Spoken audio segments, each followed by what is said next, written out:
ఈరోజు నాగర్ కర్నూలు జిల్లా ప్రధాన వార్తలు చూసినట్టయితే నాగర్ కర్నూలు కలెక్టరేట్ ముందు రుణమాఫీ కాని రైతులు ఆందోళన దిగినటువంటి పరిస్థితి కనిపించింది.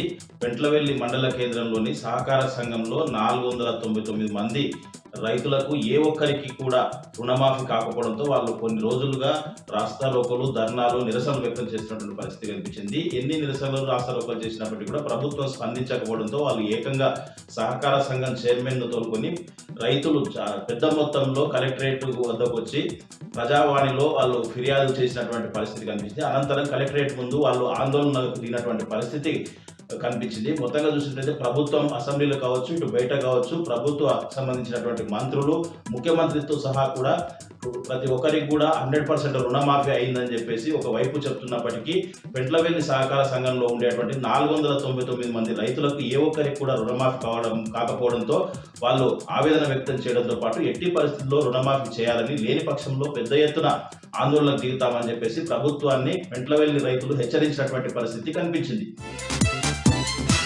మరొక వార్త చూసినట్టయితే కొల్లాపూర్ నియోజకవర్గంలోని మాజీ ఎమ్మెల్యే బీరం హర్షవర్ధన్ రెడ్డి ఆధ్వర్యంలో బీఆర్ఎస్ పార్టీ సన్నాహక సమావేశం జరిగింది.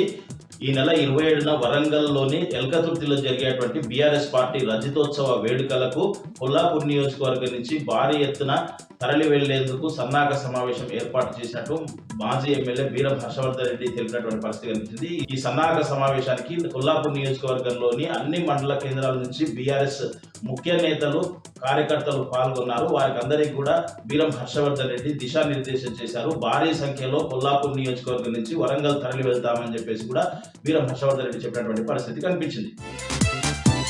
మరొక వార్త చూసినట్టయితే అచ్చంపేట పట్టణంలో మాజీ ఎమ్మెల్యే బీఆర్ఎస్ పార్టీ జిల్లా అధ్యక్షుడు గువ్వల బాలరాజు అధ్యక్షతన బీఆర్ఎస్ పార్టీ ముఖ్య నాయకుల, కార్యకర్తల సన్నాహక సమావేశం ఏర్పాటు చేశారు. ఈ సమావేశానికి ముఖ్య అతిథిగా బీఆర్ఎస్ పార్టీ జిల్లా అధ్యక్షుడు మాజీ ఎమ్మెల్యే గువ్వల బాలరాజు హాజరై ఈ నెల 27న వరంగల్లో బీఆర్ఎస్ పార్టీ రజతోత్సవ వేడుకలకు అచ్చంపేట నియోజకవర్గం నుంచి పెద్ద ఎత్తున తరలి వెళ్లేందుకు సన్నాహక సమావేశం ఏర్పాటు చేశామని ముఖ్య నాయకులకు, కార్యకర్తలకు గువ్వల బాలరాజు దిశానిర్దేశం చేశారు. ఈ సందర్భంగా ఆయన మాట్లాడుతూ పార్టీ ఆవిర్భవించి 25 సంవత్సరాలైన సందర్భంగా రజతోత్సవ వేడుకలు కనీ విని ఎరగని రీతిలో వరంగల్లోని ఎల్కతుర్తిలో జరుగుతాయని, దీనికి ప్రతి ఒక్కరు కూడా హాజరు కావాలని ఆయన పిలుపునిచ్చినటువంటి పరిస్థితి అచ్చంపేటలో కనిపించింది. మరొక వార్త చూసినట్టయితే ఎస్ఎల్బిసి టన్నెల్లో ప్రమాదం జరిగి నేటికి 45 రోజులు అవుతున్నప్పటికీ అందులోనే ఇంకా 6 మంది చిక్కుకొని ఉన్నారు. కేవలం 2 మృతదేహాలు మాత్రమే బయటికి తీయగలిగారు. లోపల రెస్క్యూ నడుస్తున్నప్పటికీ లోపల పేరుకుపోయినటువంటి శిథిలాలు కావచ్చు, మట్టి, బురద, నీళ్లు ఇవన్నీ ఎప్పటికప్పటికి పంపిస్తున్నప్పటికీ లోపల 30 మీటర్లు అయితే చాలా ప్రమాదం పొంచి ఉందని చెప్పేసి అక్కడ కంచె కూడా ఏర్పాటు చేశారని చెప్పేసి ఈ బయట ఉన్నటువంటి ఇవన్నీ కూడా బయటికి తొలగించిన తర్వాత ఆ 30 మీటర్ల లోపలికి వెళ్ళే ఇది చాలా కష్టంగా ఉందని చెప్పేసి దానికోసం ఎప్పటికప్పుడు సమీక్ష కూడా చేస్తున్నామని చెప్పేసి ప్రత్యేక అధికారి శివశంకర్ లోతేటి చెప్తున్నటువంటి పరిస్థితి అయితే కనిపిస్తా ఉంది.